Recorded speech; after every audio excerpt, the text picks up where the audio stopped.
नमस्कार मित्रों, मैं doctor Kranti Chandan Jaykar, ex and first HOD skin VD, Indira Gandhi institute of medical sciences, Shekhpura, Patna, Bihar. मैं अलग अलग मुद्दों पर आपसे अलग अलग वीडियोस के माध्यम से मिलते रहता हूं। अभी जो ये वीडियो बना रहा हूं ये विश्व निमोनिया दिवस पर है। 12 नवंबर को पूरी दुनिया विश्व निमोनिया दिवस के रूप में मनाती है। क्यों मनाती है? क्योंकि पूरी दुनिया में जो 5 साल से कम उम्र के बच्चों का जो most common cause of death है वो निमोनिया ही है। तो ये निमोनिया जो है ये बहुत सारे बच्चों की जान लेता है और 5 साल से कम उम्र के बच्चों के लिए तो ये तो बहुत खतरनाक है। इसीलिए ये दिवस के रूप में पूरी दुनिया में मनाया जाता है। वैसे अगर आप जोड़िएगा तो पूरे संसार में करीब करीब 45 करोड़ लोग जो मरते हैं वो मरते हैं निमोनिया से, यानी कि 45 करोड़ लोग प्रभावित हैं निमोनिया से। 45 करोड़ लोगों को निमोनिया है और उसमें से करीब 40 लाख लोग जो है वो हर साल मरते हैं निमोनिया से। और अगर ये डाटा 5 साल के बच्चों में लीजिएगा तो करीब करीब 15 करोड़ 50 लाख बच्चों में ये है इन्फेक्शन, निमोनिया है, और उसमें से 16 लाख बच्चे मरते हैं एक साल में। तो ये डाटा है जो कि इसकी गंभीरता को सही तरीके से अभिव्यक्त करता है। और इसमें बहुत सारे कारणों से लोग मरते हैं और ये सब ऐसा मौत है जिसको कि आप एंटीबायोटिक से, आप वैक्सीनेशन से और सही जानकारी से आप इसको रोक सकते हैं। इसीलिए जागरूकता फैलाने के लिए ये जो दिवस मनाया जाता है कि लोगों में इसके प्रति जागरूकता फैले। अभी तो कोविड का ज़माना चल रहा है तो ऐसे भी अभी निमोनिया के प्रति लोगों में सेंसिटाइजेशन ज़्यादा है। लोगों को पता है कि निमोनिया जो है अभी बहुत बड़ा समस्या है और इसी के चलते लॉकडाउन हर जगह लगा हुआ है। हालांकि अपने हर एक वीडियो में मैं आपको बता चुका हूँ कि लॉकडाउन ये समस्या का समाधान नहीं है। अपने आप को बदलना होगा, हम अपना खाना भोजन बदलना होगा, अपनी क्रियाशीलता बढ़ानी होगी, तभी हम किसी भी बीमारी से निजात पा सकते हैं और निमोनिया भी उसी में एक शामिल बीमारी है। तो यानी कि हमको कोरोना से नहीं लड़ना है, हमको अपने आप से लड़ना है, तभी हम जो है कि उस बीमारी से काबू पा सकते हैं। तो आज इन्हीं सब बातों पर हम चर्चा करेंगे कि आखिर ये वर्ल्ड निमोनिया डे क्यों मनाया जाता है, निमोनिया है क्या। तो निमोनिया क्या है? निमोनिया ये इसको आप कह सकते हैं infection and inflammation of the alveoli. जो हमारा रेस्पिरेटरी ट्रैक्ट है, जब हम सांस लेते हैं तो बेसिकली रेस्पिरेटरी ट्रैक्ट 3 चीज़ से बना होता है। एक जो कंडक्शन के लिए होता है, तो नाक से ऊपर गया, उसके बाद फिर जो है कि ट्रैकिया में आया, सांस जो है ट्रैकिया में आया और ट्रैकिया में आकर के फिर वो अलग अलग 2 ब्रोंकाई में टूट गया, और राइट और लेफ्ट ब्रोंकाई। फिर वो ब्रोंकाई से फिर और छोटा ब्रोंकाई गया, फिर उसके बाद ब्रोंक्यूल्स हो गया और उसके बाद फिर अल्वियोलाई हो गया। एक आदमी में करीब करीब जो है कि एक एडल्ट में करीब करीब जो है कि 7 करोड़ से 48 करोड़ से 60 करोड़ अल्वियोलाई होता है एक इंसान में, एक स्वस्थ मनुष्य में। जब कोई बच्चा जन्म लेता है तो उसके शरीर में करीब करीब 15 करोड़ अल्वियोलाई होता है। तो यानी अल्वियोलाई एक सैक है। तो जब भी आप सांस लेते हैं और ये सांस लेते लेते जो है कि पहले बड़ा सा नली में जाता है ट्रैकिया में, ट्रैकिया जब 2 भाग में बढ़ता है उसको बोलते हैं ये ब्रोंकाई, और ब्रोंकाई से फिर ब्रोंक्यूल्स और छोटा नली, और वो ब्रोंक्यूल जो है कि अल्वियोलाई को सप्लाई करता है। करीब करीब 30,000 ब्रोंक्यूल होता है एक स्वस्थ आदमी में, और 30,000 ब्रोंक्यूल जो है कि एक ब्रोंक्यूल जो है 10,000 अल्वियोलाई को सप्लाई करता है। यानी आप सोच लीजिए कि जो 7 करोड़ अल्वियोलाई है वो उस प्रकार से उसमें जुटा हुआ है। और अगर आप ये जोड़ दीजिएगा तो अगर आप पूरा रेस्पिरेटरी सिस्टम को निकाल करके अगर एक साथ जोड़ दिए तो जो लंबाई होगा वो लंबाई 2400 किलोमीटर का होगा, यानी 1500 माइल। 1500 माइल लंबा हो जाएगा रेस्पिरेटरी सिस्टम पूरा का पूरा।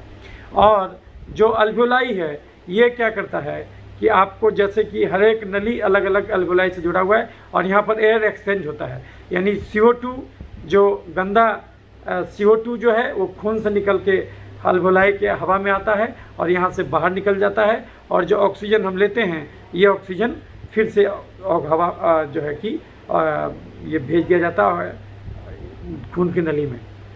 और ये जो एक्सचेंज होता है यानी ऑक्सीजन अंदर जाता है, CO2 बाहर आता है। ये एक्सचेंज अल्वेओलाई में होता है।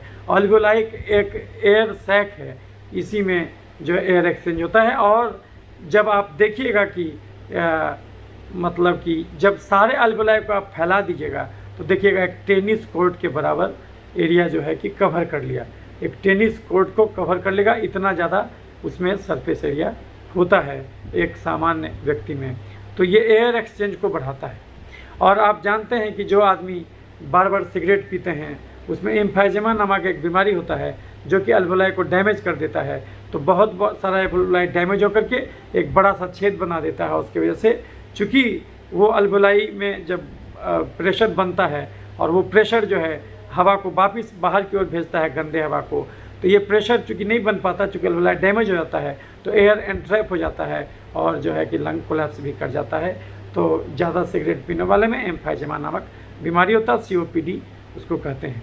तो अब हम जो है पहले कुछ फोटोग्राफ देख लें, तो उसके बाद तब हम आगे की विवेचना करेंगे। ये आप समझ सकते हैं कि ये निमोनिया है।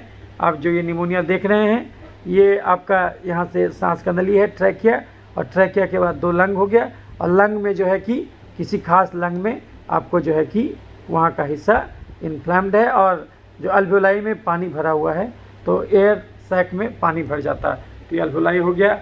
और इसमें लक्षण क्या होगा मरीज को, ये देखिए, ये आप देख रहे हैं, ये इसी ढंग से ये निमोनिया का अल्वेओलाई है, ये नॉर्मल अल्वेओलाई है ना। इसमें जो है कि ज़्यादा पानी भर गया है, सूजन आ गया है, थोड़ा सा इसमें मवाद भी भर जाता है ना। तो ये जो है कि आप ये देख सकते हैं।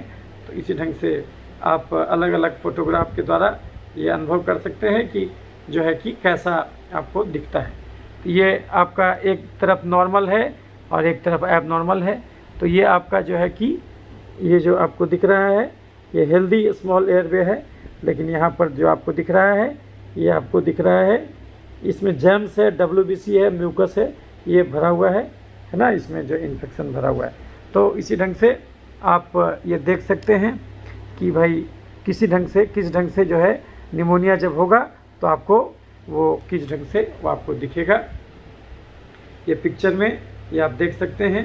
और निमोनिया जब होगा तो अलग अलग प्रकार का निमोनिया होता है, या तो लोबुलर निमोनिया होता है, या है ना, या इंटरस्टिशियल निमोनिया होता है ना, या जो है कि तो ये एक खास लोब्यूल को इन्वॉल्व करेगा, या ये खास जो है कि लोब्यूल को इन्वॉल्व करेगा। ये खास इंटरस्टिशियल निमोनिया में जहाँ तहाँ हर जगह पहुँच जाएगा इन्फेक्शन। और ऐसे खास लोब को, जैसे हम जानते हैं कि लंग जो होता है हमारा 2 लंग होता है लेफ्ट, हालांकि ज़िंदा रहने के लिए 1 लंग काफ़ी है, लेकिन फिर भी 2 लंग है हमारे पास।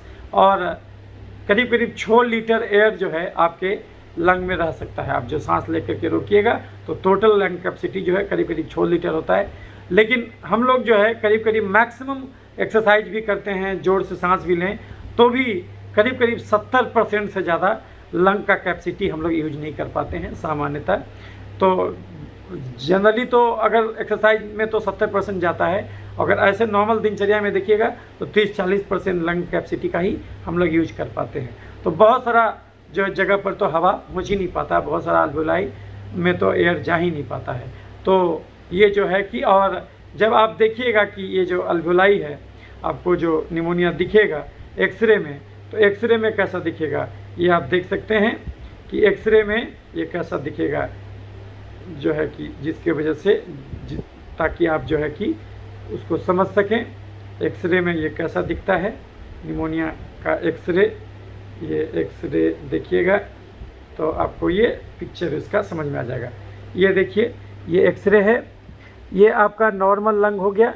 यहाँ पर देखिए जहाँ जहाँ ये है ये निमोनिया का लक्षण है, यहाँ पर जो निमोनिया है यहाँ पर निमोनिया है, इधर भी निमोनिया जो ओपेसिटी दिख रहा है, और यहाँ पर जो है लोबुलर पूरा लोब्यूल जो इन्वॉल्व कर दिया है। इसी ढंग से यहाँ पर भी देख सकते हैं, तो ये निमोनिया का पैच है, यहाँ पर देख सकते हैं, यहाँ पर देख सकते हैं। तो ये अलग अलग एक्सरे है और ये जब इलाज चलेगा तो ये क्लियरिंग हो जाएगा। तो ये आप निमोनिया समझ गए। इसमें लक्षण क्या मिलता है? इसमें लक्षण मिलता है मरीज़ को खांसी होगा, उसमें खखार निकलेगा, मरीज़ को सांस लेने में दिक्कत होगा, बुखार लगेगा, कमजोरी लगेगा, हाथ पैर नीला पड़ने लगेगा यदि ऑक्सीजन सैचुरेशन कम हो जाएगा तो हाथ पैर नीला पड़ने लगेगा। उसके अलावा चक्कर आ सकता है जब ऑक्सीजन दिमाग में कम पहुंचेगा तो और ब्रेथलेसनेस होगा, सांस लेने में उसको दिक्कत होगा, कभी कभी सांस लेने में दर्द होगा, छाती में दर्द होगा, खखार में खून आएगा। ये अलग अलग प्रकार का लक्षण मिल सकता है निमोनिया में। तो ये तो आप समझ गए कि हमारा रेस्पिरेटरी ट्रैक्ट है, सांस लेते हैं तो नेजल ट्रैक्ट है, उसके बाद फिर जो है कि ट्रैकिया है, और ट्रैकिया के बाद ब्रोंकाई है, ब्रोंकाई के बाद ब्रोंक्यूल है, ब्रोंक्यूल के बाद एयर सैक है। यहाँ पर एयर एक्सचेंज होता है, CO2 बाहर निकलता है, ऑक्सीजन अंदर जाता है। लेकिन जब इसमें पानी भर जाएगा तो एयर एक्सचेंज नहीं हो पाएगा। ये पानी क्यों भरेगा? इन्फेक्शन की वजह से और एलर्जी की वजह से। तो और धीरे धीरे करके या तो सेपरेटली डिफ्यूज निमोनिया हो, या तो लोबलर निमोनिया हो, या कोई एक खास एल्वेओलाई में अलग अलग जगह पर हो, या फिर पूरे के पूरे एक लोब में हो। तो लंग जो है आपको बोले लेफ्ट और राइट लंग होता है। लेफ्ट लंग थोड़ा छोटा होता है क्योंकि बगल में हार्ट भी रहता है, इसलिए उसके चलते उसका छोटा हो जाता। राइट लंग थोड़ा बड़ा होता है, तो राइट लंग में 3 लोब होता और लेफ्ट लंग में 2 लोब होता। और उसी ढंग से जो है कि ये लेब्यूल में तो पूरा का पूरा लोब ही इन्वॉल्व हो जाएगा निमोनिया में, तो उसको लोबलर निमोनिया कहते। या फिर एक इंडस्ट्रियल निमोनिया होता जो जहाँ जहाँ होता, एक ब्रोंको निमोनिया होता जिसमें कि ब्रोंकाई जो है खासकर इन्वॉल्व होगा, अल्वेओलाई तक उतना नहीं पहुँचेगा। तो इसी ढंग से हालांकि बीमारी किताब नहीं पढ़ता है, तो ऐसा क्लियर कट जैसा किताब में लिखा रहता है पढ़ाने के लिहाज से वैसा नहीं होता, उसमें मिक्स पैटर्न आता है। किसके द्वारा होता? इसमें बैक्टीरिया, फंगस, वायरस सबका रोल है। जनरली देखा गया है कि, और इसमें हम लोग एक ढंग से और इसको क्लासीफाई करते, कम्युनिटी एक्वायर्ड निमोनिया और हॉस्पिटल एक्वायर्ड निमोनिया। तो जो आदमी हॉस्पिटल में निमोनिया का वायरस और बैक्टीरिया को एक्वायर करता, तो वो अलग प्रकार का सामान्यतः एंटीबायोटिक रेसिस्टेंस बैक्टीरिया होता, वायरस होता, और जो कम्युनिटी एक्वायर्ड जो मार्केट में हम लोग एक्वायर करते हैं। हालांकि हमारा मत इसमें अलग है, क्योंकि हमारा मानना है कि अगर हम ज़्यादा चीनी खाएंगे तभी वो वायरस बैक्टीरिया रेसिस्टेंट होगा, अगर हम चीनी कम खाएंगे तो रेसिस्टेंट नहीं होगा। तो ये हम आपको डील करेंगे क्यों होता, हमारे गलत भोजन से होता, तो वो हम अभी समझाएंगे आपको। तो यहाँ पर हम जो किताब में क्या लिखा हुआ है तो वो हम आपको बता देते हैं।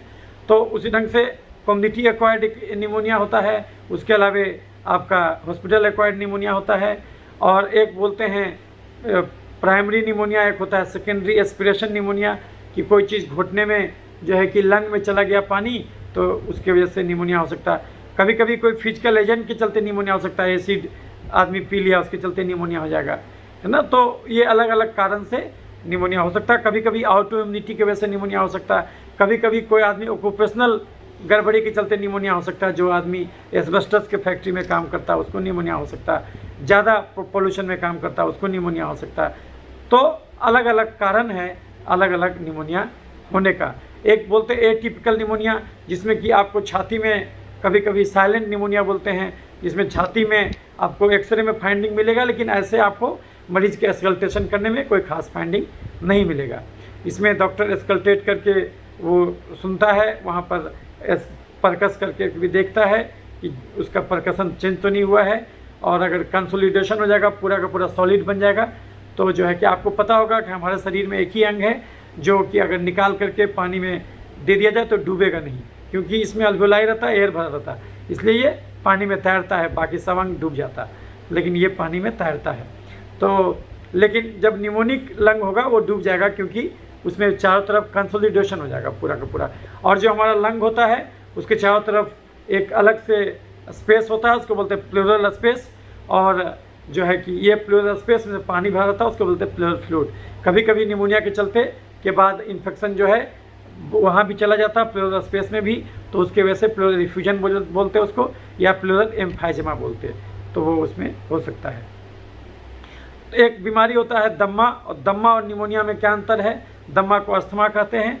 अस्थमा बेसिकली आपका जो ब्रोंकस है, ये ब्रोंकस और ब्रोंक्यूल का हाइपर सेंसिटिविटी हो जाता है, उसके वजह से वहाँ पर इन्फेक्शन और इन्फ्लेमेशन हो जाता है। नॉर्मली कहा जाता है कि जो हमारा ब्रोंकस है उसका जो बाल का थिकनेस है वो कभी भी 10 से 20% ओवरऑल थिकनेस, मान लीजिए अगर सपोज कीजिए ये डायमीटर जो है, ये डायमीटर सपोज कीजिए ये डायमीटर अगर 100 सेंटीमीटर है, एक बात का मतलब 100 mm है, तो हमको ये जो है कि इसका 10% से ज़्यादा मोटा नहीं होना चाहिए ये, है ना। तो 10 mm जो है, तो 10 mm से ज़्यादा मोटा नहीं होना चाहिए। लेकिन अगर ये उससे ज़्यादा मोटा हो जाए तो फिर जो है कि उसको हम लोग ये कहने लगते हैं कि उसमें अस्थमा का संभावना ज़्यादा है, क्योंकि इन्फ्लेमेशन हो गया, उसके चलते इसमें सूजन आ गया। तो वो अचानक जो है कि सूजन आ जाएगा तो अचानक एयर फ्लो रुक जाएगा, तो मरीज हाँफने लगेगा। तो उसको हम लोग ब्रोंकाइटिस के बाद रिकरेंट ब्रोंकाइटिस होगा, ब्रोंकियोलाइटिस होगा और उसमें अस्थमा हो जाएगा। और जब इन्फेक्शन जो है अल्वेलाई में चला जाए, सबसे अंदर वाला, सबसे अंतिम जो एयर सैक है, वहाँ पर जब इन्फेक्शन चला जाए, तो इन्फ्लेमेशन वहाँ चला जाए, तो उसको हम लोग निमोनिया कहने लगते।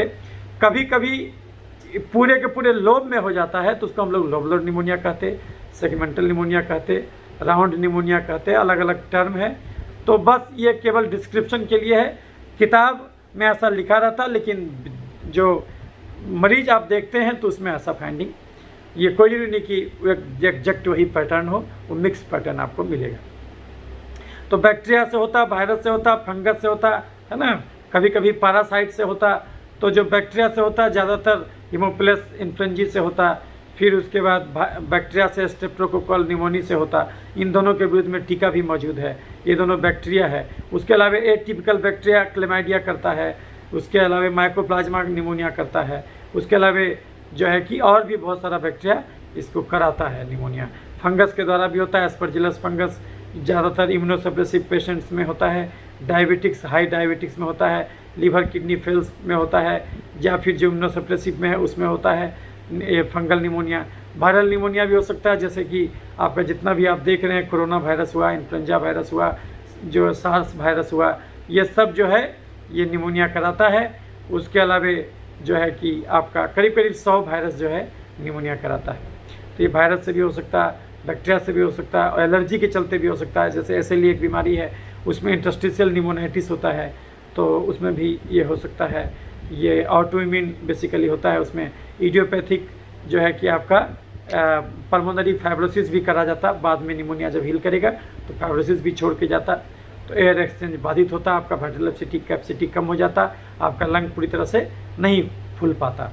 तो ये सब तो होता है इसमें, जो कि अलग अलग टर्म्स है।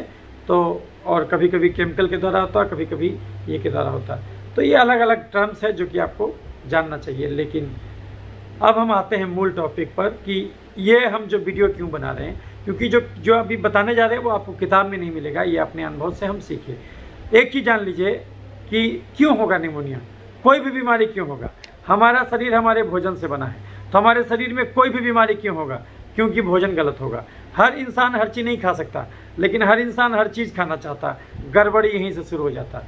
आप खुद सोचिए, एक आदमी जो 8 घंटा कुदाल चलाए खेत में, और एक आदमी जो 8 घंटा पीठ पर बोझा ढोए, क्या दोनों का खाना बराबर हो जाएगा?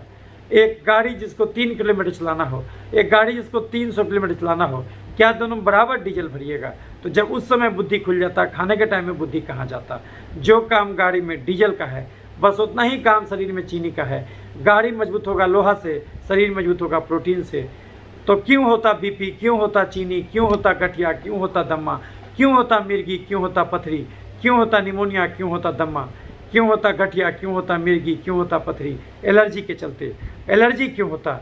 इंसुलिन बढ़ने के चलते। इंसुलिन क्यों बढ़ जाता? चीनी खा के बैठ जाने के चलते। यानी कोई भी बीमारी क्यों होता? क्योंकि हमारा भोजन गलत होता। हर इंसान हर चीज़ नहीं खा सकता, लेकिन हर इंसान हर चीज़ खाना चाहता, यहीं से गड़बड़ी शुरू हो जाता। भगवान हर प्रकृति का भोजन, हर प्रकृति के मनुष्य के लिए नहीं बनाया, लेकिन इंसान मूर्छित और बेहोश होकर भोजन करता है। उसको लगता है हर भोजन हमारे लिए ही है, यहीं से बीमारी का शुरुआत हो जाता। तो निमोनिया क्यों होता? एलर्जी के चलते। दम्मा क्यों होता है? एलर्जी के चलते। बार बार रिकरेंट जो एलर्जिक राइनाइटिस क्यों होता? अब राइनाइटिस बोलते हैं कि जिसमें कि आपका जो साइनसेस होता है, यहाँ पर बहुत सारा साइनसेस है, वो उसमें इन्फ्लेमेशन हो जाता, और एयर जो नाक का नली है उसमें इन्फ्लेमेशन हो जाता, बार बार छींक आने लगता है उसमें। तो जो क्यों होता है एलर्जिक राइनाइटिस, क्यों होता ब्रोंकाइटिस, क्यों होता निमोनिया? एलर्जी के चलते। क्यों होता दम्मा? एलर्जी के चलते। एलर्जी क्यों होता है? इंसुलिन बढ़ने के चलते। इंसुलिन क्यों बढ़ जाता? चीनी खा के बैठ जाने के चलते। यानी चीनी खाना छोड़ दीजिए, ये सारा बीमारी खत्म हो जाएगा। लेकिन कोई भी आदमी चीनी कैसे छोड़ेगा जब तक उसको यही नहीं पता हो कि चीनी है क्या। तो चीनी किसको कहते, जो कि हमारे लिए भी जहर हो गया। क्यों? क्योंकि हम भी अब 8 घंटा कुदाल नहीं चलाते खेत में, हम भी अब 8 घंटा पीठ पर बोझा नहीं धोते, हम भी अब 8 घंटा नहीं पैदल चल के 1 ही घंटा पैदल चलते। इसलिए अगर हम भी चीनी खाएंगे तो गड्ढे में गिरेंगे। किसको कहते चीनी? चावल, आलू, मकई, मैदा, साबूदाना, सेवई में चीनी है स्टार्च, मीठे फल में चीनी है फ्रुक्टोज, दूध में चीनी है लैक्टोज, गुड़, शहद और चीनी में चीनी है सुक्रोज, और ग्लूकोन डी में glucose. Chips, chocolate, ice cream, cold drink, मिठाई, समोसा, पिज्जा, बर्गर, चूड़ा का भुंजा, मूढ़ी का भुंजा, मकई के भुंजा में चीनी, गाजर, चुकंदर, छोहाड़ा, किशमिश, खजूर, देसी मुर्गा, खस्सी के मांस में जबरदस्त चीनी, हॉर्लिक्स, कम्प्लान, बोर्नविटा में चीनी, खिचड़ी, खीर, ग्लूकोन डी, फूस का पिट्ठा, कुकर का चावल, सेवई, साबूदाना, मखाना, पानी, फल, सिंघाड़ा में चीनी। आप कोई भी चीनी खाइएगा शरीर के लिए बात बराबर है। ये हाई कार्बोहाइड्रेट डाइट लेना बंद कर दीजिए। ये वो खाना है जिसमें कार्बोहाइड्रेट मोर देन 80% है। कार्बोहाइड्रेट का काम है एक्टिविटी, प्रोटीन का काम है इम्यूनिटी और स्ट्रेंथ देना शरीर को, फैट का काम है दिमाग और नस मजबूत करना, फाइबर का काम है आंत मजबूत करना। ये चारों खाने का अलग अलग काम है। तो अगर आपकी शारीरिक एक्टिविटी कम है, आप बुद्धिजीवी हैं, श्रमजीवी नहीं, तो ऐसा भोजन कीजिए जिसमें कार्बोहाइड्रेट कम हो और प्रोटीन ज़्यादा हो। तो वो भोजन क्या है ये अभी समझाएंगे, लेकिन उससे पहले जान लीजिए कि 1 चम्मच चीनी खाना बुरा नहीं है। 1 चम्मच चीनी खाए हैं तो आपको 600 कदम चलना भी होगा। 1 चम्मच चीनी 600 कदम, 1 आलू 3200 कदम, 1 सेव 2500 कदम, 1 आम 3000 कदम, आधा किलो दूध 10 किलोमीटर चलने का था। अगर आप खाए हैं तो उतना आपको चलना भी होगा। अगर आप खाए और उतना चल दिए तो उससे बीमारी कभी नहीं होगा। लेकिन अगर आप खाए और नहीं चले या फिर कम चले तो पक्का बीमारी होगा, क्योंकि फिजिक्स का फॉर्मूला है energy can not be destroyed, energy can be modified. ऊर्जा का रूप बदलता, ऊर्जा को ख़त्म नहीं कर सकते। शरीर में चीनी घुसाए, खर्च नहीं किए तो गया कहाँ? वो तो शरीर के अंदर ही रह गया। तो शरीर उस एक्स्ट्रा चीनी को क्या करेगा?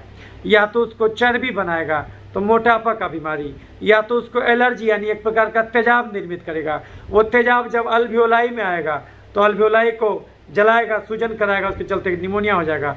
या तो उसको चर्बी बनाएगा तो मोटापा का रोग, या तो उस एक्स्ट्रा कार्बोहाइड्रेट जो आदमी खाया है उसके वजह से शरीर में तेजाब बनेगा तो एलर्जी का अलग अलग रोग, और नहीं तो उस चीनी को खून से निकाल के शरीर में जहाँ तहाँ छिड़क दिया जाएगा तो उसके चलते इन्फेक्शन का रोग पकड़ेगा। तो यदि आपके पसीने में रोज़ का रोज़ चीनी छिड़का जाएगा तो ऐसा दिन आया होगा जो ठीक ही नहीं होगा। यदि आपके रेस्पिरेटरी सिस्टम में रोज़ का रोज़ चीनी छिड़का जाए तो ऐसा इन्फेक्शन पकड़ेगा जो ठीक ही नहीं होगा। तो अगर आप सपोज कीजिए 1 चम्मच चीनी खाए हैं तो 600 कदम चलना होगा। धर्म सिखाता मेहनत का फल मीठा होता, यानी अगर 1 चम्मच चीनी खाए हैं तो 600 कदम चलना भी होगा। आप कुकर का चावल खा लिए 1 थाली, तो इसका अर्थ है कि उसमें मार तो अंदर ही रह गया, यानी स्टार्च तो अंदर ही रह गया। 1 थाली कुकर का चावल या खिचड़ी या खीर या मूढ़ी का भुंजा या चूड़ा का भुंजा खाने का अर्थ है कि आपको 5000 कदम चल लेना चाहिए। आप एक दिन में 3 आलू खाए तो 3 या 9000 कदम आपको चल लेना चाहिए। आधा किलो दूध पिए तो 10 किलोमीटर चल लेना चाहिए, क्योंकि 100 ग्राम दूध में 65 ग्राम चीनी है, लैक्टोज नामक चीनी। आप कोई भी चीनी खाइए बात बराबर। आप जो एक्सेस कार्बोहाइड्रेट घुसाए उसको खर्च नहीं किए तो गया कहाँ? वो तो शरीर के अंदर ही रह गया। तो शरीर उस एक्स्ट्रा चीनी को क्या करेगा? या तो उसको चर्बी बनाएगा तो मोटापा का रोग, या तो उसको चर्बी यानी तेजाब बनाएगा, या तो उसको चर्बी बनाएगा तो मोटापा का रोग, या तो उसको तेजाब बनाएगा तो एलर्जी का रोग, नहीं तो उसको जहाँ तहाँ छिड़केगा तो इन्फेक्शन का रोग। अगर उसको चर्बी बना के यहाँ जमा कर दिया, कोई बात नहीं, दर्जी कपड़ा का घेरा बढ़ा के आपके तोंद को ढक देगा। आपका तोंद यहाँ भी चल जाए उससे कोई हर्जा नहीं जो है कि, लेकिन चर्बी अगर तोंद में नहीं जमा होके खून के नली में जमा हो जाए तो जो खून का नली भगवान इतना चौड़ा दिया था अब वो संकीर्ण कर लीजिएगा, तो हार्ट को संकीर्ण नली से खून भेजना होगा, तो ब्लड का प्रेशर बढ़ेगा, उसको बोलते हैं बीपी का बीमारी। चर्बी अगर हार्ट के नली में जमा हो जाए कोरोनरी आर्टरीज में तो हार्ट अटैक, दिमाग की नली में जमा हो जाए तो लकवा मार देगा, ओवरऑल जमा हो जाए तो बेचैनी, घबराहट, अधिकपारी दर्द, मिर्गी, पागलपन। चर्बी यहाँ जमा हो जाए तो थायराइड का बीमारी, लैरिंग्स में जमा हो जाए तो खराटा शुरू हो जाएगा, और जो है कि सोए सोए दम फूलेगा, उसको बोलते हैं स्लीप एपनिया सिंड्रोम। चर्बी अगर लीवर में जमा हो जाए तो क्या होगा? फैटी लीवर, कब्ज गैस, बवासीर, पथरी। पैनक्रियाज के बीटा सेल में चर्बी जमा हो जाए तो डायबिटीज। महिलाओं में ओवरी के पास चर्बी जमा हो जाए तो मानसिक का गड़बड़ी, दांत का समस्या, छाती का गिल्टी, बच्चा ठहरने में दिक्कत। पुरुषों में प्रोस्टेट के पास चर्बी जमा हो जाए तो प्रोस्टेट का साइज बढ़ेगा, मूत्रनली पर दबाव पड़ेगा, पेशाब खुलासा नहीं होगा, बार बार यूटीआई। किसी नस में चर्बी जमा हो जाए तो नस का झिनझिनी। चर्बी यहाँ जमा हो जाए किडनी उड़ेगा। यानी अगर हम रोज़ 5 आलू खा रहे हैं, एक दिन में 10 रोटी खा रहे हैं, तो ये सब खाना बुरा नहीं है, लेकिन इसके बदले चलना बहुत पड़ेगा आपको। 50 किलोमीटर चलना होगा अगर ये सब खाइएगा तो जाहिर सी बात है आपको कितनों बोला जाएगा 2 घंटा ज़्यादा तो आप चल नहीं पाइएगा। लेकिन अगर फिर भी ये हाई कार्बोहाइड्रेट डाइट लीजिएगा तो शरीर उसको जहाँ तहाँ चर्बी बना के जमा कर देगा, तो उससे उस ऑर्गन का कार्य बाधित होगा। इस मोबाइल में 4 GB रैम है, 3.99 GB भर दें तो क्या होगा, हैंग करने लगेगा। यानी शरीर रूपी घर में एक्स्ट्रा चीनी खा के चर्बी रूपी कचरा जमा कर दिए तो शरीर का हर अंग त्राही माम करने लगेगा, उसका वर्किंग एफिशिएंसी घट गया। तो एक नुकसान हुआ। जिस किचन में कोई महिला खाना बनाती है उस किचन में 20 आदमी खड़ा हो जाए तो उससे खाना नहीं बन पाएगा, कुम्हलाहट फील करेगी वो। उसी ढंग से हमारा सब अंग कुम्हलाहट फील करता है अगर हम एक्स्ट्रा कैलोरी घुसा करके उसको खर्च नहीं करते हैं। हमारा खर्चा है रोज़ का 2000 कैलोरी, हम रोज़ खा रहे हैं 4000 कैलोरी, और उस 4000 कैलोरी में 80% कार्बोहाइड्रेट है, तब तो हम बीमारी के शिकार हो जाएंगे। और ज़्यादातर यही आजकल की दुनिया में हो रहा है, क्योंकि मनुष्य जाति का शारीरिक एक्टिविटी आश्चर्यजनक रूप से बहुत ज़्यादा कम हो गया। इसीलिए इंसान बहुत सारे बीमारियों के लिए अब वल्नरेबल बन गया। तो आप खाए उसको खर्च नहीं किए तो उसको जहाँ तहाँ चर्बी बना के आपके शरीर में बीपी का भी बीमारी पैदा हो गया, हार्ट अटैक या धड़कन का बीमारी पैदा हो गया, माइग्रेन का बीमारी, या फिर अधकपारी दर्द, या फिर जो है कि ये फिर शुरू हो गया आपको ये लकवा मार दिया, आपको चर्बी जमा होने से थायराइड का बीमारी हो गया, फैटी लीवर हो गया, डायबिटीज पकड़ लिया, या फिर किडनी फेल हो गया, या फिर नस में दर्द रहने लगा। ये चर्बी जमा होने से होता। शरीर एक्स्ट्रा चीनी से खाली चर्बी नहीं बनाता। आप एक दिन में 10 रोटी खाए हैं तो 10 रोटी खाने का अर्थ है 10,000 कदम चलना। आप खा तो लेते हैं लेकिन चलते नहीं हैं, तो वो शरीर के लिए एक्स्ट्रा हो गया। तो शरीर उसको तेजाब भी बनाएगा। तेजाब सांस की नली में गया तो टॉन्सिलाइटिस, साइनोसाइटिस, दमा, खांसी, निमोनिया करा देगा, सांस की नली को गला देगा। तो उसके चलते क्या होगा, टॉन्सिलाइटिस, साइनोसाइटिस, दमा यानी अस्थमा, टॉन्सिलाइटिस, साइनोसाइटिस, दमा, खांसी और निमोनिया करा देगा, जो अभी निमोनिया का वीडियो बना रहे हैं। जोड़ में तेजाब गया तो गठिया करा देगा, अर्थराइटिस। चमड़े में तेजाब गया तो एक्जिमा, सोरोसिस, सफ़ेद दाग, जुरपीती, छाही, पिंपल करा देगा। दिमाग में तेजाब गया तो मिर्गी, पागलपन करा देगा। लीवर में तेजाब गया तो जॉन्डिस करा देगा। और तेजाब बोन मैरो में गया तो प्लास्टिक एनीमिया करा देगा। तेजाब एक जगह जमा हो गया तो कैंसर करा देगा। सब का सब चीनी शरीर चर्बी और तेजाब नहीं बनाता। कुछ एक्स्ट्रा चीनी को शरीर खून से निकाल के शरीर में जहाँ तहाँ छिड़कता। तो यदि आपके पसीने में रोज के रोज चीनी छिड़का जाए तो ऐसा दिनाय पकड़ेगा जो ठीक ही नहीं होगा, ऐसा बल तोड़ पकड़ेगा जो ठीक ही नहीं होगा, ऐसा चिकन पॉक्स पकड़ेगा जो ठीक ही नहीं होगा। यदि आपके लार में रोज के रोज चीनी छिड़का जाए तो ऐसा कोरोना वायरस पकड़ेगा जो ठीक ही नहीं होगा, ऐसा निमोनिया पकड़ेगा जो ठीक ही नहीं होगा। चीनिया गिरेबा तो चिटिया लागबे करी, यानी बीमारी गंदगी से नहीं, बीमारी चीनी से होता। सरकार उल्लू बना रहा स्वच्छता अभियान में अरबों रुपया खर्च कर रहा। कंगाल के घर में चोरी कभी नहीं होता। इसका एक ही अर्थ है कि बैक्टीरिया, फंगस, वायरस रूपी चोर शरीर रूपी घर में तभी अटैक करेगा जब चीनी रूपी धन जरूरत ज़्यादा रहे। बिना चीनी के इंसान मर जाएगा, ये बात भी सही है। ये हम चीनी के बलबूते ही बोल रहे हैं, लेकिन मनुष्य जाति का दुर्भाग्य कि अब उसको केवल उतना ही चीनी यानी कार्बोहाइड्रेट का जरूरत रह गया जितना कार्बोहाइड्रेट दाल रोटी में है। एक सामान्य मनुष्य पूरे 24 घंटा में 3000 डेग भी पैदल नहीं चलता। तो आज की दुनिया में आदमी के बदले चलता कौन? Tempo, taker, motorcycle, Bolero, jeep. ये समस्या अब गांव में भी आ गया क्योंकि सरकार खुले में शौच रोक दिया। कम से कम टॉयलेट के नाम पर चलता था, वो कहानी भी खत्म है। तो अगर आप अपना शारीरिक एक्टिविटी बहुत ज़्यादा कम कर दीजिएगा तो ये चीनी आपके लिए जहर हो जाएगा। तो बंद कर दीजिए चीनी, चावल, आलू, खस्सी का मांस, मीठा फल, दूध, मैदा। बंद कर दीजिए chips, chocolate, ice cream, cold drink, मिठाई, समोसा, पिज्जा, बर्गर, चूड़ा का भुंजा, मूढ़ी का भुंजा, मकई का भुंजा, गाजर, चुकंदर, छोहाड़ा, किशमिश, खजूर, देसी मुर्गा, खस्सी का मांस, बड़ा मछली, हॉर्लिक्स, कम्प्लान, बोर्नवीटा, खिचड़ी, खीर, ग्लूकोन डी, पूस का पिट्ठा, कुकर का चावल, सेवई, साबूदाना, मखाना, पानी, फल, सिंघाड़ा। इसमें से जो भी आप हाई कार्बोहाइड्रेट डाइट खाते हैं ये खाना छोड़ दीजिए। तो फिर ये खाना भगवान बनाया क्यों? ये खाना उस इंसान के लिए बनाया गया था जो 8 घंटा कुदाल चलाए खेत में, जो 8 घंटा पीठ पर बोझा ढोए, या फिर जो 8 घंटा पैदल चले। अगर ये खाना वो आदमी खाने लगे जो 1 ही घंटा चलेगा तो उसको खाली निमोनिया नहीं, अभी जितना बीमारी का नाम गिना है वो सब भी शुरू हो जाएगा। नहीं चेतिएगा तो आगे चल के बीपी होगा, चीनी होगा, थायराइड होगा, खून में तेल बढ़ेगा, खून में यूरिक एसिड बढ़ेगा, गठिया यानी जोड़ों में दर्द, घबराहट, बेचैनी, अनिद्रा, मिर्गी, पागलपन, मुंह में छाला, फैटी लीवर, कब्ज, गैस, बवासीर, पथरी, पेशाब का इन्फेक्शन, टॉन्सिलाइटिस, साइनोसाइटिस और दमा, महिलाओं में मासिक का गड़बड़ी, धात का समस्या, छाती का गिल्टी, बच्चा नहीं ठहरना, पुरुषों में प्रोस्टेट का गड़बड़ी, नपुंसकता, dengue, malaria, typhoid, chicken pox, hepatitis B, HIV, tuberculosis, leprosy, corona virus और अंत में हार्ट अटैक, लकवा और कैंसर भी धरे तो भी आश्चर्य कितनी होना चाहिए कि काहे ऐसा हो गया। तो फिर अंत में आप खाइएगा क्या फिर? अगर निमोनिया हुआ है, चाहे कोई भी बीमारी हुआ है, बंद कर दीजिए चीनी, चावल, आलू, खस्सी का मांस, मीठा फल, दूध, मैदा, बंद कर दीजिए chips, chocolate, ice cream, cold drink, मिठाई, समोसा, पिज्जा, बर्गर, चूड़ा का भुंजा, मूढ़ी का भुंजा, मकई का भुंजा, गाजर, चुकंदर, छोहारा, किशमिश, खजूर, देसी मुर्गा, खस्सी का मांस, बड़ा मछली, हॉर्लिक्स, कम्प्लान, बोर्नवीटा, खिचड़ी, खीर, ग्लूकोन डी, पूस का पिट्ठा, कुकर का चावल, सेवई, साबूदाना, मखाना, पानी, फल, सिंघाड़ा, इसमें से आप जो भी चीज़ खाते हैं वो खाना छोड़ दीजिए। तो फिर खाइएगा क्या? ऐसा भोजन करना होगा जिसमें कार्बोहाइड्रेट कम हो, प्रोटीन ज़्यादा हो। तो वो भोजन क्या है? वो भोजन है दाल, रोटी, हरी सब्जी, सलाद, पनीर, राजमा, सोयाबीन, अंडा, कड़ी, मछली, चिकन, दही, घी और साग। चाय पीजिए बिना चीनी, बिना गुड़, बिना शहद डाले। सुबह शाम 2 कप चाय के अलावे अलग से दूध, हॉर्लिक्स, बोर्नवीटा, कम्प्लान नहीं पीना, लेकिन उसी दूध को दही बना के खा सकते हैं 5 चम्मच रोज।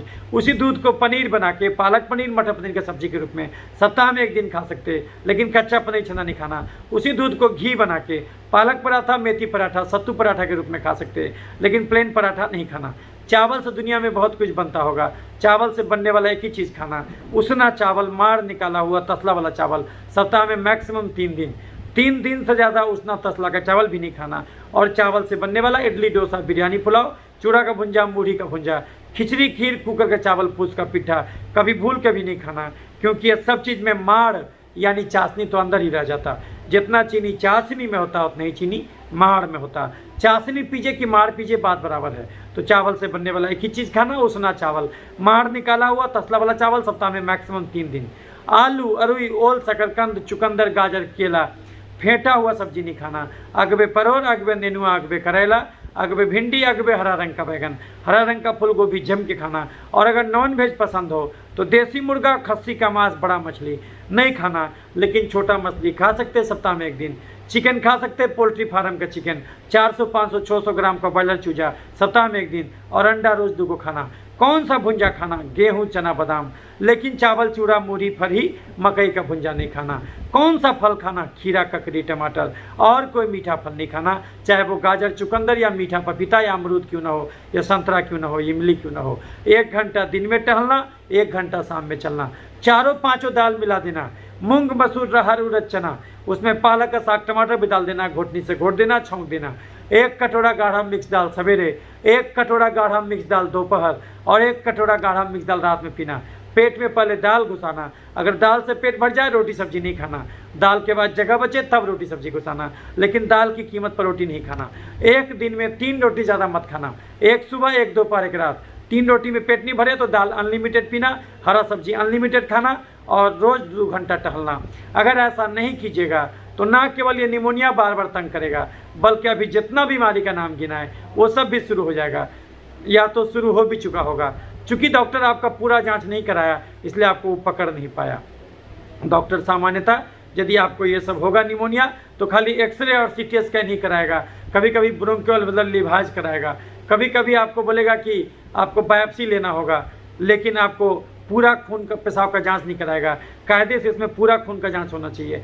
क्या क्या होना चाहिए? CBC, LFT, KFT, TSH, NT-TPO, AIGE level, और CRP, ASO, ANA, TSH, NT-TPO, lipid profile, RBS, insulin level, HbA1c, और जो है कि ELISA for human herpes, type 1, type 2, IgG, IG1, जो है कि रुबेला, जो है कि साइटोमेगालोवायरस, इसका पूरा जांच होना चाहिए। और जो है कि RA factor, Widal test, vitamin D level, vitamin B12 level, और जो है कि ये पूरा खून NT-DS DNA, ये पूरा खून का जांच होना चाहिए। अगर LH/FSH रेशियो, फीमेल के केस में सीरम टेस्टोस्टेरोन, प्रोलैक्टिन, ये पूरा खून का जांच होना चाहिए। अगर ये पूरा जांच कराइएगा तो दंग रह जाइएगा, कम से कम 4 से 5 मेजर गड़बड़ी आपके शरीर में जरूर निकलेगा।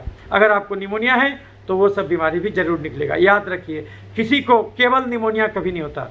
निमोनिया उन्हीं कारणों से होता है जिन कारणों से शरीर में और भी ज़्यादा होता।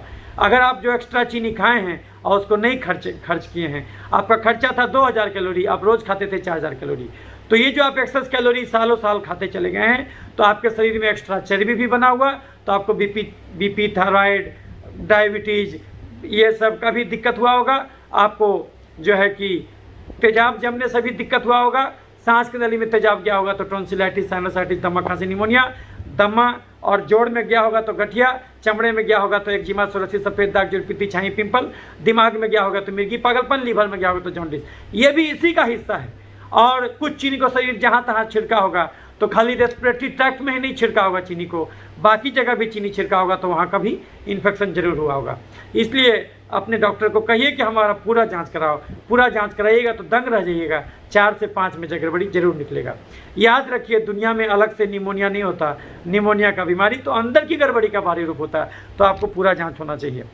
आप बोलिएगा सर आप बोल रहे हैं तेजाब बनता है एक्स्ट्रा कार्बोहाइड्रेट खाने से, एक्स्ट्रा कैलोरी खाने से, तो सर तेजाब तो किताब में नहीं लिखा हुआ है, मेडिकल साइंस की किताब में। जी हाँ, नहीं लिखा हुआ मेडिकल साइंस की किताब में, लेकिन उसको हम तेजाब कहते, लेकिन मेडिकल साइंस में मिलेगा इन्फ्लेमेटरी साइटोकाइन, मेडिकल साइंस में मिलेगा आपको ये फ्री रेडिकल, मेडिकल साइंस में मिलेगा ऑटो एंटीबॉडीज़, ये सब मिलेगा मेडिकल साइंस में। तो जब ज़्यादा आप चीनी खाइएगा तो आपके इंडिविजुअल सेल में ज़्यादा चीनी पहुंचेगा, और इंडिविजुअल सेल में जो माइटोकॉन्ड्रिया है वो ज़्यादा मात्रा में उसको काम करना पड़ेगा, क्योंकि वही सेल का पावर हाउस है, और अच्छा खासा जो फ्री रेडिकल निकालेगा, और ये फ्री रेडिकल आपके डीएनए को भी ख़राब कर देगा। तो कल को जेनेटिक एबिलिटी भी होगा, सारा ऑटो इम्यून डिजीज़ जो है कि वो शुरू हो जाएगा, कैंसर भी आगे चल के हो जाएगा। तो आप बोलिएगा कि सर एक आदमी का खर्चा क्या है? अगर कोई आदमी बिल्कुल मेहनत नहीं करे तो एक आदमी को चाहिए केवल 1500 कैलोरी, यानी बॉडी आपका बेसिक मेटाबॉलिक रेट 1500 कैलोरी तो वैसे भी चाहिए, क्योंकि आपका हार्ट 1 लाख बार धड़क रहा है, आपका रेस्पिरेशन चल रहा है, आपका सांस जो है कि आ रहा है, जा रहा है, और दिमाग काम कर रहा है। तो कहने का तात्पर्य हुआ कि 1500 कैलोरी तो ऐसे भी चाहिए। और अगर आप 2 घंटा रोज टहलते हैं तो 2 घंटा का मतलब हुआ 600 कैलोरी अलग से खर्चा हुआ। और आप नॉर्मल जो काम करते हैं घर में छोटा मोटा, तो उस काम में आपका जो कैलोरी खर्च हुआ करीब करीब 200 और जोड़ लीजिए, तो यानी 800 कैलोरी और प्लस 1500 कैलोरी, यानी एक सामान्य एडल्ट का जो खर्चा है वो 1500 प्लस 800, तो आपका खर्चा है करीब करीब 2300 कैलोरी। लेकिन आप जोड़ के देखिएगा तो जिसको भी निमोनिया हुआ, बार बार सांस रुकता है, एलर्जिक राइनाइटिस रहता है, साइनोसाइटिस रहता है, टॉन्सिलाइटिस रहता है, दमा रहता है, ब्रोंकाइटिस रहता है, ब्रोंकियोलाइटिस रहता है, और जो है कि निमोनिया बार बार रहता है, तो ऐसे लोगों को देखिएगा कि जो है कि वो आदमी जो है कि जरूर ज़्यादा कैलोरी ले रहा होगा। तो जो है कि तो जिसको भी ये सब बीमारी रहेगा वो ज़्यादा कैलोरी देखिएगा कि ज़्यादा कैलोरी ले रहा है वो। तो जो है कि एक सामान्य आदमी का खर्चा है 2200 कैलोरी, लेकिन देखिएगा कि जिसको भी बीमारी हुआ, अगर आप 2-3 महीना का डाटा निकालिएगा, 1 साल का डाटा निकालिएगा, तो देखिएगा कि रोज़ के रोज़ वो 3000 कैलोरी खा रहा है। तो energy can not be destroy, energy can be modified. अगर हम 1 घंटा भाषण दें या फिर हम 1 किलोमीटर पैदल चलें, केवल 50 कैलोरी खर्च होगा। एक डॉक्टर सर्जन है, अगर वो खड़ा होकर ऑपरेशन करता है और अगर 3 घंटा ऑपरेशन करेगा, उसका 50 कैलोरी भी खर्च नहीं होगा। लेकिन तुरंत अगर पार्टी करके समोसा मंगा लेगा तो बाहर में मैदा का चीनी, अंदर में आलू का चीनी, एक समोसा में 160 कैलोरी है। सोचिए वो 2 समोसा खा लेगा, तुरंत जो है कि उतना कैलोरी ले लेगा, बीमारी हो जाएगा। तो अगर आप कोई भी बीमारी जड़ से ठीक करना चाहते हैं, तो हम लोग जो बोलते हैं कि कोरोना से लड़ना है, कोरोना से लड़के आप कोरोना को नहीं हरा सकते। खुद से लड़िए, अपनी गलत आदतों से लड़िए। तो जाहिर सी बात है, आप जो बिना मेहनत के खाना शुरू किए थे, जम के 10-10 रोटी एक दिन में खा जाते थे, आधा किलो एक दिन में दूध पी जाते थे, एक दिन में 10-10 कप चाय पीते थे चीनी डाल के, आप मीठा फल खाते थे, मीठे फल का जूस पीते थे, ये हाई कार्बोहाइड्रेट डाइट लेते थे, तो इसके चलते आपका रेस्पिरेटरी सिस्टम जो है कि तेजाब के द्वारा डैमेज कर दिया गया। और चूंकि जब ज़्यादा चीनी आपके म्यूकस सिक्रेशन में निकला तो जाहिर सी बात है उससे इन्फेक्शन भी पकड़ लिया। जब आपके लार में जब चीनी बढ़ेगा तो इन्फेक्शन पकड़ लेगा। याद रखिए, बीमारी गंदगी से नहीं, बीमारी चीनी से होता। अगर सही में बीमारी गंदगी से होता तो उस कुत्ते को मर जाना चाहिए था जो कचरा खाता, आदमी का टॉयलेट खाता, नाली का पानी पीता। वो इसलिए नहीं मरता क्योंकि वो चलता है। किसी पालतू कुत्ते को नाली का पानी पिला दीजिए, वो बर्बाद हो जाएगा। आप बोलिएगा कि सर किसी बच्चे को निमोनिया हो गया तो उसको क्यों हुआ? अगर गर्भावस्था में माँ जम के ज़्यादा मात्रा में हाई कार्बोहाइड्रेट डाइट लेती है और प्रोटीन कम लेती है और नहीं टहलती है, तो उसका बच्चा जो है कि उसका लंग कम मैच्योर करेगा, उसमें सर्फेक्टेंट कम बनेगा, और वैसे बच्चे को पैदाइशी निमोनिया हो जाएगा। वैसे बच्चे को पैदाइशी निमोनिया होगा। अगर गर्भावस्था में माँ जम के चीनी खाएगी और नहीं टहलेगी, आराम फरमाएगी, हम लोग क्या बोलते हैं, हम लोग बोलते हैं कि गर्भावस्था में आराम करो, लेकिन ये आराम हराम हो जाता और उल्टा बीमार पड़ जाती। और दाल कोई पीना नहीं चाहता, दूध गटागट पीता, दूध में हॉर्लिक्स कम्प्लान बोर्नविटा डाल के पीता, तो उसमें कार्बोहाइड्रेट और ज़्यादा बढ़ जाता, वो ग्लूकोज सुक्रोज फ्रुक्टोज लैक्टोज और ज़्यादा बढ़ जाता, और जो है कि वो और उसको तो खर्च तो कर पाना नहीं है। तो अल्टीमेटली जो है कि उस महिला का जो बच्चा होगा उसको देखिएगा कि जन्मजात रूप से निमोनिया हो जाएगा। तो ये इसलिए बढ़ रहा है क्योंकि गर्भावस्था में माताओं को सही ज्ञान नहीं दिया जाता कि तुम 3 कटोरा गाढ़ा दाल रोज पियो, अंकुरित चनाकृत मूंग रोज खाओ, सोयाबीन का बड़ी 10 से 15 पीस रोज जो है कि रोज डालो। जो भी हरा सब्जी बनाते हो उसमें आलू और ओल शकरकंद चुकंदर गाजर केला नहीं मिलाना, उसके जगह पर सोयाबीन का बड़ी मिला देना, वो भी 15 पीस रोज खाओ और रोज टहलो 2 घंटा। तो देखिएगा कि कोई भी बच्चा को पैदाइशी निमोनिया नहीं होगा। लेकिन हम लोग क्या करते, महिला का भोजन नहीं बदलना चाहते, हाँ हम लोग वैक्सीन खोजना चाहते। हम लोग बोलते कि तुम कुछ खाओ, महिला को कुछ भी खाने दो, लेकिन बच्चा जैसी जन्मे उसको वैक्सीन लगा दो, हीमोफिलस इन्फ्लुएंजा का ही वैक्सीन लगा दो, न्यूमोकोकल वैक्सीन लगा दो। ये सब वैक्सीन बेचने का साजिश है। ये जो पूंजीवादी व्यवस्था है, यही चीनी भी बेच रहा है आपको, और यही आपको मशीन बना दिया, उसके चलते आपकी शारीरिक एक्टिविटी कम हो गई, और यही आपको वैक्सीन भी दे रहा है, यही आपको एंटीबायोटिक भी बेच रहा है। तो ये कहाँ का अच्छा चीज़ हुआ कि एक तरफ से चीनी गिराइएगा, एक तरफ से चींटी मारिएगा। तो ऐसे तो चींटी मारते रहेगा, वो कभी नहीं मरेगा। तो इसीलिए आप चीनी खाना छोड़ दीजिए, सारा बीमारी जो है कि ख़त्म हो जाएगा। तो अगर कोई बच्चा को इसलिए होता क्योंकि गर्भावस्था में उसकी माँ गड़बड़ चीज़ खाई, चीनी 3 चौतरफा मौत मारता। आप ज़्यादा चीनी खा के उसको चर्बी के रूप में भी जमा करते, तो उससे आपको मेटाबॉलिक सिंड्रोम शुरू हो जाता, बीपी शुरू हो जाता, डायबिटीज शुरू हो जाता, हार्ट अटैक शुरू हो जाता, लकवा शुरू हो जाता, फैटी लीवर शुरू हो जाता, शरीर उसको तेजाब भी बनाता। तो तेजाब मतलब इन्फ्लेमेटरी साइटोकाइन, तो हर जगह का इन्फ्लेमेशन शुरू हो जाता, सूजन शुरू हो जाता, किडनी में नेफ्राइटिस होने लगता, हेपेटाइटिस होने लगता, साइनोसाइटिस होने लगता, निमोनिया होने लगता, और अर्थराइटिस होने लगता, एंसेफेलाइटिस होने लगता। तो जो है कि तो अगर आप ज़्यादा चीनी खाइएगा तो उससे तेजाब बना के भी डैमेज होने लगता, और उसको शरीर जहाँ तहाँ भी छिड़कता, तो उससे इन्फेक्शन पनपने लगता। चीनी और संक्रमण एक ही सिक्के का 2 पहलू है। जिसको पूरी दुनिया संक्रमण कहता, इन्फेक्शन कहता, उसको डॉक्टर क्रांति कार्बोहाइड्रेट कहता। वो एक ही सिक्के का 2 पहलू है। आप देखिएगा, आप बोलेगा कि सर इसको तो स्टेप्टोकोकल निमोनिया हो गया, इसको तो कोरोना निमोनिया हो गया। हम बोलेंगे नहीं, उल्टा करके देखो, देखोगे चीनी है, वो जम के चीनी खाया है इसीलिए हुआ है। तो अब चीनी खाना छोड़ दो और उल्टा काम करो। याद रखिए, बीमारियां अनंत हैं लेकिन स्वास्थ्य तो एक ही है। आपको कोई कहता है देखो ना यार हम बीमार हो गए, आप खटाक से पूछेगा कौन सा बीमारी हुआ यार। लेकिन अगर आपको कोई कहता है देखो ना यार हम स्वस्थ हैं, तो आप कभी नहीं पूछते कौन सा स्वस्थ हैं। बीमारियां भले अनंत हो, स्वास्थ्य तो एक ही है। तो अगर हम स्वास्थ्य रूपी केंद्र बिंदु का रोशनी आपको दिखा दें, तो स्वास्थ्य से भटक के आप बीपी की दिशा में गए हों, कि चीनी की दिशा में गए हों, कि गठिया की दिशा में गए हों, कि निमोनिया की दिशा में गए हों, कि हार्ट अटैक की दिशा में गए हों, कि कैंसर की दिशा में गए हों, कि चर्म रोग की दिशा में गए हों, कि बाल रोग की दिशा में गए हों, अल्टीमेटली आपका एम क्या है?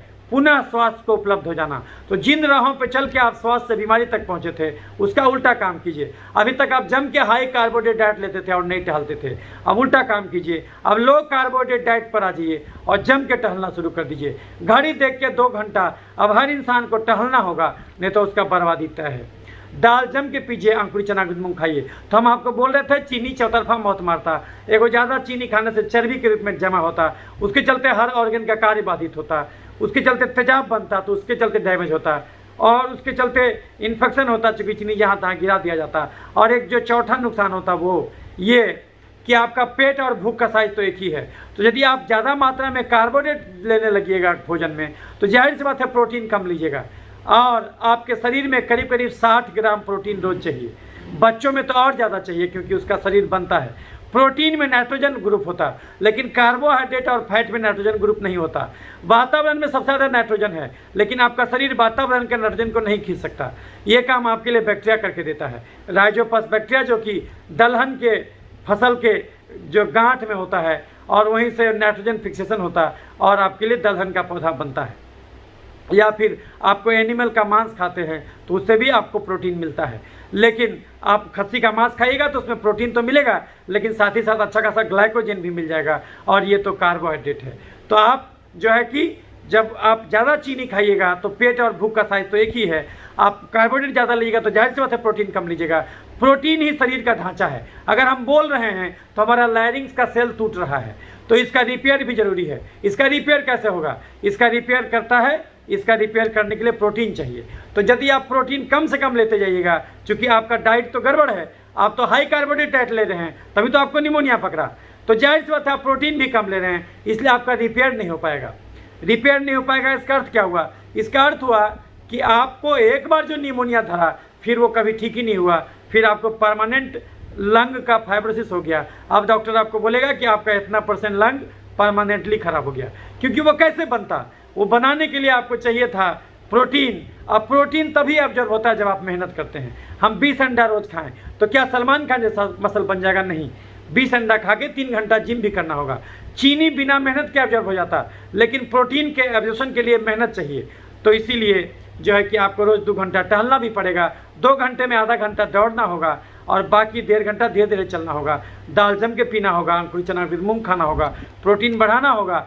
तो उसके चलते क्या होगा कि शरीर में जो एक्स्ट्रा चीनी से चर्बी बना था वो सारा चर्बी गल जाएगा। 5 किलो वजन 1 महीने में कमेगा। जो चीनी से शरीर तेजाब बनाया था और उसी तेजाब से निमोनिया हुआ था, उसी तेजाब से गठिया हुआ था, उसी तेजाब से जो है कि मिर्गी हुआ था, उसी तेजाब से चमड़े में एक्जिमा हुआ था, वो सब भी खत्म हो जाएगा। और कुछ चीनी को जो जहाँ तहाँ छिड़का था, तो यदि आप रोज़ दाल पीने लगिएगा, रोज़ 2 घंटा टहलने लगिएगा, तो चूंकि दाल में उतना चीनी नहीं है कि 2 घंटा टहला दे आपको, तो शरीर उस चीनी क्या करेगा? अभी तक जो जहाँ तहाँ चीनी को चर्बी बनाया है, तेजाब बनाया, जहाँ तहाँ छिड़के हैं, वो सारा चीनी सोख लेगा। जब वो सोख लेगा तो आपका इन्फेक्शन खत्म हो जाएगा। आपको चींटी मारने का जरूरत नहीं है। चीनी हटा दीजिएगा तो चींटी ऑटोमेटिक गायब हो जाएगा। यानी भोजन बदल के आप दुनिया का हर बीमारी ठीक कर सकते हैं। भोजन नहीं बदलिएगा तो दुनिया का कोई बीमारी ठीक नहीं होगा। तो आपको निमोनिया है, उसको जड़ से ठीक करना चाहते हैं तो सबसे पहले तो भोजन बदलिए। बंद कर दीजिए चीनी, चावल, आलू, खस्सी का मांस, मीठा फल, दूध, मैदा। बंद कर दीजिए chips, chocolate, ice cream, cold drink, मिठाई, समोसा, पिज्जा, बर्गर, चूड़ा का भुंजा, मूढ़ी का भुंजा, मकई का भुंजा, गाजर, चुकंदर, छोहाड़ा, किशमिश, खजूर, देसी मुर्गा, खस्सी का मांस, बड़ा मछली, हॉर्लिक्स, कम्प्लान, बोनबिटा, खिचड़ी, खीर, ग्लूकोन-डी, पूछ का पिट्ठा, कुकर का चावल, सेवई, साबुदाना, मखाना, पानी फल, सिंघाड़ा, ये सब बंद कर दीजिए। तो खाइएगा क्या? दाल, रोटी, हरी सब्जी, सलाद, पनीर, राजमा, सोयाबीन, अंडा करी, मछली, चिकन, दही, घी और साग। दाल जम के पीजिए, रोज टहलिए, एक दिन में 3 ही रोटी खाइए, हरा सब्जी भर थाली, और 2 घंटा रोज टहलना शुरू कीजिए। तो ऐसा कीजिएगा तो खाली आपको निमोनिया नहीं, बल्कि निमोनिया के साथ और जो भी गड़बड़ी होगा वो सब भी खत्म हो जाएगा। तो अपने डॉक्टर से कहिए कि हमको पूरा खून का जांच कराओ। क्या जांच कराना है हम आपको बता दिए हैं, पीछे करके आप देख सकते और जो है कि सुन सकते। और क्या जो है कि अब है कि ये हो गया, अब है कि इसका इलाज कैसे होगा।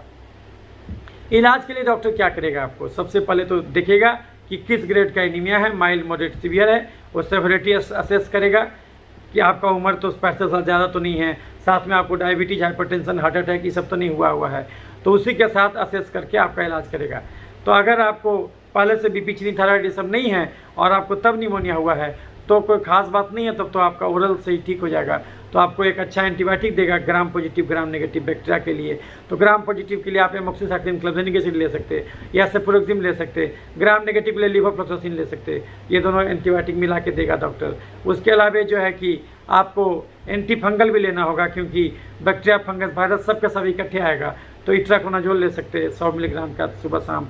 उसके अलावा अगर वायरस, हेर्पिस वायरस के चलते भी होता तो आप एंटीवायरल में जो है कि वालसाइक्लोविर ले सकते हैं। उसके अलावा एलर्जी के लिए फेक्सोफेनाडिन का गोली ले सकते हैं, एक गोली सुबह शाम। उसके अलावा मोन्टेल्यूकास्ट ले सकते हैं, जो कि वो मास्ट सेल स्टेबलाइजर है, कम से कम म्यूकस सिक्रेट करेगा, तो वो आप ले सकते हैं। उसके अलावा साथ साथ आपको स्टेरॉयड डॉक्टर देगा या फिर दूसरा इम्यूनोसप्रेसिव देगा, जैसे साइक्लोस्पोरिन, आपका इजाथोप्रिन और ये सब अभी आजकल के डेट में हाइड्रोक्सीक्लोरोक्विन। तो ये सब आपको डॉक्टर चलाएगा। स्टेरॉयड चलाएगा, डेक्सोना चलाएगा तो ज़्यादा सीवियर है तो, और हाई एंटीबायोटिक देगा, पिपरासिलिन, टाजोबैक्टम है ना, मैग्नासिलिन, ये सब जो आपको देगा और उसको जो है कि वो कंट्रोल करेगा। और जब कंट्रोल हो जाएगा तो आपका तेजाब गल जाएगा, देखिएगा एक्सरे में जो है कि फिर कंसोलिडेशन ख़त्म हो गया। तो ये करेगा तो उसके चलते आपका ठीक होगा। और यदि आपका बहुत सीवियर कंडीशन है, ऑक्सीजन सैचुरेशन बहुत ज़्यादा कम हो गया है, तो वैसे केस में आपको आर्टिफिशियल वेंटिलेशन पर भी रखिएगा। वैसे केस में वेंटिलेटर पर रखा जाएगा आपको, और जो है कि ये CPAP सपोर्ट दिया जाएगा, ऑक्सीजन सपोर्ट दिया जाएगा, ऑक्सीजन पर रखा जाएगा। धीरे धीरे करके जब दवा चलेगा तो आपका सूजन कमेगा, तो उसके चलते बाद में फिर से आप सांस अच्छे तरीके से ले पाइएगा। कभी कभी जो है इसमें ब्रोंकोडायलेटर भी दिया जाता है, जैसे कि आपका, हालांकि ब्रोंकोडायलेटर मेनली काम करता है अस्थमा में, आपका जो कि आपका डेरिफेलिन वगैरह जो है कि आप ले सकते, तो ये साल्बुटामोल ये सब दिया जाता है। तो कहने का मतलब हुआ कि आपका पहले देखा जाएगा कि कैसा ग्रेडिंग है, आपका बीपी, चीनी, थायराइड ये सब भी है, तो उस सब के लिए भी दवा साथ में डॉक्टर चलाएगा। लेकिन आपको बताएगा कि एक बार जब दवा लीजिएगा तो आप ठीक होने लगिएगा, तो टहलना बढ़ा दीजिएगा ताकि वो सब चर्बी गल जाए, सब तेजाब गल जाए। अगर सही में बीमारी गंदगी से होता तो उस कुत्ते को मर जाना चाहिए था जो कचरा खाता, आदमी का टॉयलेट खाता, नाली का पानी पीता, वो इसलिए नहीं मरता क्योंकि वो चलता है। किसी पालतू कुत्ते को नाली का पानी पिला दीजिए, वो अगले दिन बीमार हो जाएगा। तो जब तक भोजन नहीं बदलिएगा दुनिया का कोई बीमारी जड़ से नहीं जाएगा। भोजन बदल दीजिएगा तो हर बीमारी जड़ से जाएगा। अगर हमसे निमोनिया ठीक नहीं होगा तो हमसे गठिया भी ठीक, तो हमसे चमड़ा भी ठीक नहीं होगा। कारण तो एक ही है। तो अगर जो हम 70,000 मरीज देखे पिछले जो है कि 5 साल में, जो है कि उसके चलते 70, 80, 90 हज़ार मरीज देखे, तो इसके चलते हमको समझ में आ गया कि आखिर मनुष्य जाति में बीमारी क्यों होता। आपको एक बीमारी दिखाते जो हमारा सबसे फेवरेट बीमारी है, इसका नाम है लूपस। हालांकि आपको उल्टा पता चल रहा होगा, इसमें लूपस है ना, इसको लूपस बोलते हैं, सिस्टेमिक लूपस एरिथेमेटोसस। तो इसमें लेकिन ये भी पता चल रहा होगा, एक ही मरीज में देखिए लक्षण क्या क्या है। गठिया है, अर्थराइटिस है, 100 डिग्री ज़्यादा बुखार है, ये जो है कि लंबे समय तक थकान रहता है, एनीमिया हो गया, हीमोग्लोबिन 9 से नीचे चला गया है, गुर्दे की समस्या है, पेशाब से प्रोटीन आता है, सीने में दर्द रहता है, खांसी रहता है, चकत्ता रहता है, धूप से एलर्जी रहता है, ये आपका बाल झड़ता है, ये रक्त का समन थका उंगली करके गिरने लगेगा, आंखों का रोग होगा, मिर्गी का दौरा होगा, मुंह में छाला होगा। तो ये सब जो लक्षण है आपको ये लक्षण जो है कि बताता है कि जो है कि आपका जो है कि ये एसएलई में ये सारा लक्षण होता है। और ये एसएलई बीमारी हम लोग अकेले ठीक करते, और एसएलई में भी निमोनिया होता है, ये आगे चल के इंटरस्टिशियल निमोनिया में कन्वर्ट कर जाता है, इंटरस्टिशियल फाइब्रोसिस में भी कन्वर्ट कर देता है। कारण तो सबका एक ही होता है, गलत भोजन। तो भोजन बदल दीजिएगा तो हर बीमारी जड़ से जाएगा। हम ये वीडियो क्यों बनाए, क्योंकि कोई भी आपको ये सब नहीं बताएगा, ये अपना अनुभव से हम सीखे। तो इसी वजह से आपको बता रहे हैं कि अगर आपको बार बार रेस्पिरेटरी प्रॉब्लम रहता है तो आप जो है कि गलत चीज़ खाना छोड़ दीजिए, दाल जम के पीजिए, आंख चना मूँग खाइए, रोज़ टहलिए। अब कोई बच्चा है तो उसको क्या कीजिएगा, बच्चा है तो 6 महीने तक माँ का दूध पिएगा, माँ को एहतियात बरतना होगा, माँ और बच्चे को भी IV एंटीबायोटिक चलाया जाएगा, है ना, भर्ती करके ऑक्सीजन दिया जाएगा, उसका देखा जाएगा कि प्रोकैल्सिटोनिन लेवल कितना है। अगर प्रोकैल्सिटोनिन लेवल जो है कि ये 0.1 से कम है, इसका मतलब इन्फेक्शन कम है, लेकिन फिर भी एंटीबायोटिक दे देना चाहिए। ज़्यादा हफनी है तो थोड़ा बहुत स्टेरॉयड भी दे सकते बच्चे को, यही दिया जाता है। उसके अलावा C रिएक्टिव प्रोटीन तो आपको बता दीजिए, पूरा जांच में करा के देखना है कि एलर्जी कितना है। तो और बच्चे में पहला 6 महीना तक तो माँ का दूध पिएगा, तो माँ को सही भोजन करना होगा, माँ को दाल जम के पीना होगा, अंकुर चना का मूँग खाना होगा, सोयाबीन का बड़ी खाना होगा, रोज़ टहलना होगा, अंडा 2 रोज़ खाना होगा, और रोटी केवल 3 ही खाना होगा, और रोज़ टहलना होगा 2 घंटा। तो जब माँ सुधर जाएगी तो उसका दूध में ज़्यादा प्रोटीन आएगा, बच्चा स्वस्थ रहेगा। और उसके बाद 6 महीने के बाद बाहर का देना चाहिए खाना, जैसे दाल पिलाना चाहिए, दाल और दलिया मिला के वो ज़्यादा दीजिएगा। बाहर का दूध अगर देते हैं तो गाय का दूध दे सकते, बिना चीनी, बिना गुड़, बिना शहद, बिना कम्प्लान, बिना हॉर्लिक्स डाले वो 1 आध गिलास दे सकते हैं। ऐसे कोशिश कीजिएगा कि उसको जो है कि आप ये सब दाल वगैरह पिलाइएगा, तो जो है कि निमोनिया फिर ठीक होने लगेगा और दोबारा नहीं पकड़ेगा। लेकिन फिर आप गड़बड़ सिखाइएगा, अपना दूध पिला रहे हैं तो उसको फिर पकड़ेगा। तो ये सब चीज़ ध्यान रखिएगा कि भोजन नहीं बदलिएगा तो कोई बीमारी जड़ से नहीं जाएगा। इम्यूनिटी बनता है प्रोटीन से, प्रोटीन आएगा दाल, राजमा, सोयाबीन, अंडा से। तो 3 से 4 कटोरा काढ़ा दाल रोज़ पीजिए, अंकुर चना का मूँग खाइए, सोयाबीन का बड़ी खाइए। कोई लोग बोलेंगे कि सर हमारा यूरिक एसिड बढ़ा हुआ है, हमारा किडनी खराब है, सर हम कैसे दाल पिएंगे? नहीं, दाल सबको लिए ज़रूरी है। यूरिक एसिड इसलिए बढ़ता है क्योंकि हम ओवरऑल कैलोरी ज़्यादा लेने लगते हैं। हमारा कहना है कि आप प्रोटीन ज़्यादा लीजिए और कार्बोहाइड्रेट कम लीजिए, लेकिन ओवरऑल कैलोरी क्रॉस मत कीजिए। ये नहीं कि 10 अंडा रोज़ खाने लगे, नहीं। ओवरऑल कैलोरी जो आपका एक एडल्ट है तो 2200 कैलोरी ज़्यादा नहीं लेना चाहिए। ओवरऑल कैलोरी क्रॉस नहीं कीजिए, और प्रोटीन जम के लीजिए, 30 मोर देन 50% प्रोटीन लीजिए, 30 से 35%, कार्बोहाइड्रेट केवल 10-20% लीजिए, और रोज़ टहलिए 2 घंटा। तो जब आप गाढ़ा दाल पीजिएगा तो ऑटोमेटिक ये सब हो जाएगा, तो फिर ये बीमारी ठीक हो जाएगा। दूसरी बात कि अभी जो कोरोना का अभी चल रहा है, लोग बोल रहा है कि ज़्यादा पॉल्यूशन फैल रहा है, उसके वजह से कोरोना बढ़ेगा। तो 2-3 चीज़ समझ लीजिए कि जब हवा में आप देखिए N95 मास्क पहनते हैं, उसमें लिखा रहता PM यानी पार्टिकुलेट मैटर 2.5 यानी कि 2.5 माइक्रोन से ज़्यादा बड़ा स्ट्रक्चर को वो रोक देता है। अभी जो एयर पोल्यूशन फिर से हो गया है, लॉकडाउन में सुधर गया था, अभी जो एयर पोल्यूशन करीब 400 450 PM पहुंचा हुआ है। तो इतना ज़्यादा PM पहुंचा हुआ, जबकि रहना चाहिए 50 से नीचे, तो इस स्वस्थ मनुष्य के लिए। लेकिन ऐसा नहीं है कि जो दिल्ली में इतना लोग जो भयंकर ये है तो सबका सब मर जा रहा है। जब आप ज़्यादा चीनी खाइएगा तो आपको मास्क भगवान अंदर में ही दे दिया है, अंदर में ही दे दिया है। तो ज़्यादा चीनी खाइएगा तो क्या होगा कि आपका मास्क में ज़्यादा इन्फेक्शन पकड़ेगा। आपका जो ज़्यादा चीनी खाइएगा तो क्या होगा, तो जाहिर सी बात है चीनी ज़्यादा खाइएगा तो प्रोटीन कम खाइएगा, तो एक तो इन्फेक्शन भी ज़्यादा पकड़ेगा। चूँकि number of micro organism in air type कीजिएगा तो देखिएगा 1047 प्रकार का ऑर्गेनिज्म हवा में घूम रहा है। तो हवा में तो ऑलरेडी बैक्टीरिया, फंगस, वायरस घूम रहा है, और उसमें जो और भी धूलकण वगैरह भी मिला दिए, धुआं वगैरह भी मिला दिए, तो जाहिर सी बात है उसमें कार्बन भी है, ऑक्सीजन भी है, हाइड्रोजन भी है, उसमें नाइट्रोजन भी है, सल्फर भी मिल गया। तो वो सब मिला जुला करके जीव की रचना तो हवा में ही हो जाएगा। पानी भी है उसमें, तो बहुत सारा वायरस तो हवा में ही बन जाएगा, और वो ऑटोमेटिक बन जाएगा। और जो है कि आप जब लीजिएगा तो वो कराएगा। तो क्या दुनिया से वायरस ख़त्म कर दिया जाए? नहीं, नहीं ख़त्म कर सकते आप। नाच न जाने आंगन टेढ़ा, भगवान तो दुनिया से ही बनाया, हमको जीना नहीं आया।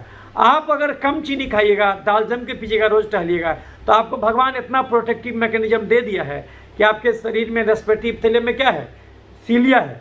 हर एक सेल में करीब करीब 200 सीलिया है। वो सीलिया है, वो क्या करता है, वो खखार को अंदर से बाहर की ओर आंत में भेज देता है ना, तो वो आंत में गल जाता है, वो बैक्टीरिया भी भोजन बन जाता। और तो लेकिन जब ये सीलिया कम हो जाएगा और जब ज़्यादा चीनी खाने लगेगा तो जाहिर सी बात है सीलिया कम हो जाएगा, क्योंकि उस सीलिया बनाने के लिए प्रोटीन चाहिए, और रोज़ के रोज़ आप प्रोटीन कम ले रहे हैं, तो आपका प्रोटीन कम लेने से सीलिया खराब होगा आपका। तो उसके बाद उसके चलते जो है बार बार इन्फेक्शन होता रहेगा, उसको बोलते हैं इमोबाइल सीलिया सिंड्रोम, और उसके वजह से बार बार मरीज को इन्फेक्शन होता रहेगा। कुछ लोग बोलेगा कि सर ये तो जेनेटिक है, तो जेनेटिक क्यों होता कि हमारे परदादा भी जम के चीनी खाते थे और नहीं टहलते थे, और यही संस्कार हमको भी मिल गया, हम भी हाई कार्बोहाइड्रेट डाइट लेने लगे और नहीं टहलने लगे, तो हम भी बीमार पड़ेंगे। याद रखिए, विज्ञान इस बात को प्रूव कर दिया कि मनुष्य अपने जीन को चेंज कर सकता है, मनुष्य अपने जीन को चेंज कर सकता है। ये by the process of glycosylation and methylation आपका डीएनए बदला जा सकता है। तो जब आप ज़्यादा चीनी खाइएगा तो ग्लाइकोसाइलेशन, मिथाइलेशन होगा, एसिटाइलेशन होगा, और आपका डीएनए करप्ट हो जाएगा, और ये करप्ट डीएनए संयुक्त सेल जो है आगे चल के कैंसर भी करा सकता है, तो ये आपके शरीर में ऑटो एंटीबॉडी बना सकता है। तो ये सब दिक्कत आपको हो सकता है, और सबके जड़ में है आपका गलत भोजन। तो इसीलिए भोजन सुधारना है। और जहाँ तक इलाज का सवाल है, तो अभी जो कोरोना में हम लोग जो बोलते हैं रेमडेसिविर दीजिए, लेकिन सही बात है, आप ये तो ऑलरेडी आपको इन्फ्लुएंजा के लिए भी जो है कि पहले से एमेंटिडिन नामक गोली है वो ऑलरेडी मौजूद है, एंटी इन्फ्लुएंजा ड्रग मौजूद है। लेकिन जान लीजिए कि ये सब एंटीवायरल, एंटीबैक्टीरियल कुछ काम नहीं करेगा अगर आप एक्स्ट्रा चीनी खाए रहिएगा। काम प्रैक्टिकली करता है आपका जो है स्टेरॉइड, डेक्सोना, ये स्टेरॉइड काम करेगा। नॉन स्टेरॉइडल इम्यूनोसप्रेसिव जैसे साइक्लोस्पोरिन, जैसे एजाथ्रोपिन, जैसे हाइड्रोक्सीक्लोरोक्विन, ये सब काम करेगा, क्योंकि आप एक्स्ट्रा तेजाब भी बनाए हैं, और वही तेजाब जो है आपके ये को डैमेज किया है। तो इसलिए आपको निमोनिया क्यों हुआ, क्योंकि आप जम की चीनी खाए हैं, और आपको खाली निमोनिया नहीं हुआ होगा, आपको और भी 4-5 गड़बड़ी हुआ होगा। इसलिए आपको खाली CT स्कैन और जो है कि ब्रोंकियो अल्वेओलर लिवाज और ब्रोंकियल बायोप्सी, यही खाली नहीं करना है, नहीं, आपको पूरा जांच कराना है खून और पेशाब का। तो देखिएगा कि 4 से 5 में गड़बड़ी जरूर हुआ। आज आपको निमोनिया मैनिफेस्ट हुआ, इसका मतलब ये नहीं कि ये बीमारी आप आज ही पैदा की है, नहीं, आप बहुत दिनों से एक्स्ट्रा चीनी खाए जा रहे थे, बहुत दिनों से हाई कार्बोहाइड्रेट डाइट लिए जा रहे थे, अब बहुत दिनों से नहीं टहलते थे, इसीलिए ऐसा हो गया था। अब उल्टा काम कर दीजिए तो एक बार निमोनिया ही नहीं ठीक होगा, बल्कि निमोनिया जो अपने साथ और भी रोगों को लाया होगा, वो रोग भी सदा सदा के लिए चला जाएगा। मूर्ख है वो डॉक्टर जो कहता कुछ भी खा लो, कुछ भी कैसे खा लो। एक आदमी जो 8 घंटा कुदाल चलाए खेत में, और एक आदमी जो 8 घंटा पीठ पर बोझा ढोए, दोनों का खाना बराबर कैसे हो जाएगा? लेकिन अगर हम बराबर करने का प्रयास करेंगे तो दोनों का दोनों आदमी बीमार होगा।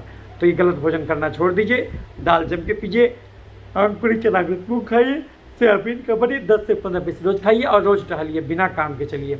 अगर ऐसा नहीं कीजिएगा तो ना केवल ये निमोनिया का बीमारी तंग करेगा, बल्कि अभी जितना बीमारी का नाम गिना है वो सब भी शुरू हो जाएगा। और जांच कराइएगा तो डॉक्टर तो आपको वो दिखाई देगा। तो एक दिन में 10 रोटी खाना, मीठे फल का जूस पीना, मैदा का समोसा चाउमीन ये सब खाना छोड़ दीजिए। दाल जम के पीजिए, रोज़ टहलिए। कुकर का चावल मत खाइए, चावल खाना उसना चावल मारने का तसला वाला, रोज़ टहलिए। तो ये बीमारी भी चला जाएगा और ये बीमारी के साथ और भी जो चीज़ जुड़ा हुआ है वो भी चला जाएगा।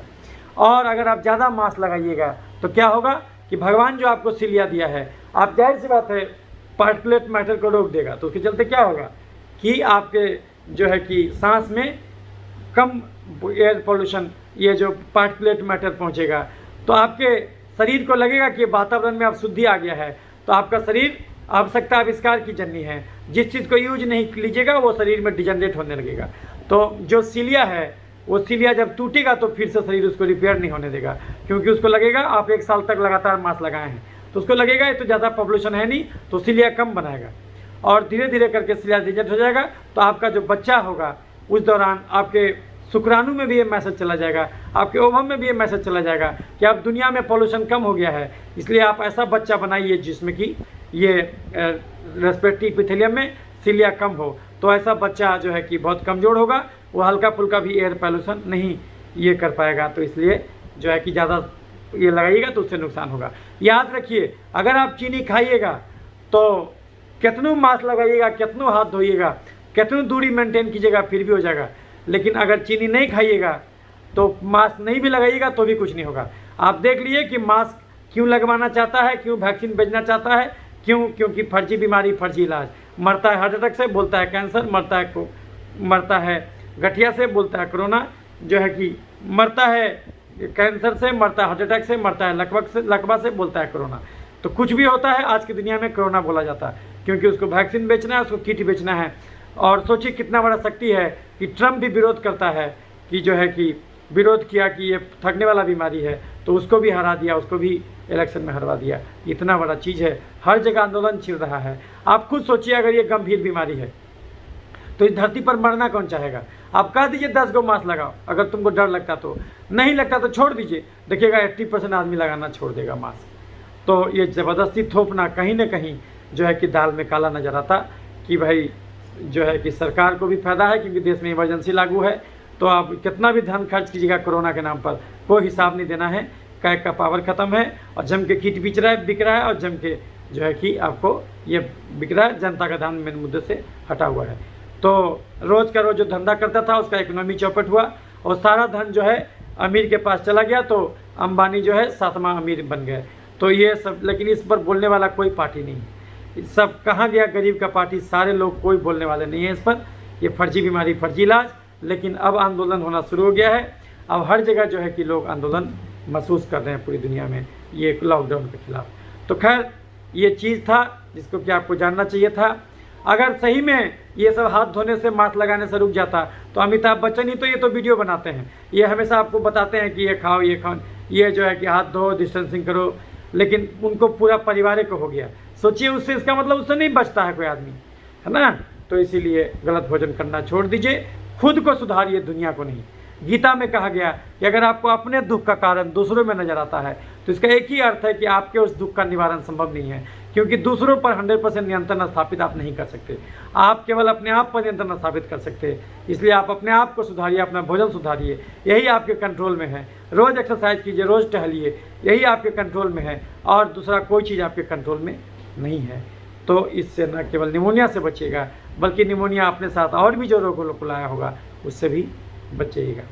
तो उम्मीद करते हैं कि हम निमोनिया के हर एस्पेक्ट से आपको अवगत करा दिए होंगे और आपको समझ में आ गया होगा कि हमको खाली निमोनिया नहीं है, हमको बीपी भी है, हमको चीनी भी है, हमको थायराइड भी है, हमको गठिया भी है, हमको दम्मा भी है, हमको मिर्गी भी है। ये सब का कारण है आपके द्वारा खाया गया गलत भोजन। तो छोड़ दीजिए हाई कार्बोहाइड्रेट डाइट, यानी चीनी, चावल, आलू, खस्सी का मांस, मीठा फल, दूध, मैदा बंद कर दीजिए। कुकर का चावल, आलू का सब्जी, मीठा फल या जूस, मैदा, ये सब खाना छोड़ दीजिए। खस्सी का मांस मत खाइए। खाइएगा क्या? दाल, रोटी, हरी सब्जी, सलाद, पनीर, राजमा, सोयाबीन, अंडा, कड़ी, मछली, चिकन, दही, घी और साग। अगर ऐसा कीजिएगा तो ना केवल इस बीमारी से, बल्कि ये बीमारी के साथ और भी जो रोग लाया होगा शरीर में या आने वाला होगा, उन सब चीज़ों से बच जाइएगा। तो उम्मीद करते हैं कि आपको ये पूरी तरह से आप समझ गए होंगे कि बीमारी क्यों होता है। और अगर ये वीडियो अच्छा लगे तो लाइक और शेयर कीजिएगा ताकि और लोगों तक सही जानकारी भेजी जा सके। हम आगे भी आपको अलग अलग मुद्दों पर आपसे बातचीत करते रहेंगे। और अगर ये वीडियो पसंद आया हो तो इसको लाइक और शेयर कीजिए, हमारे चैनल को सब्सक्राइब कर लीजिएगा। तो उसके चलते क्या होगा कि जो भी वीडियो बनाएंगे आप तक तुरंत पहुंच जाएगा। तो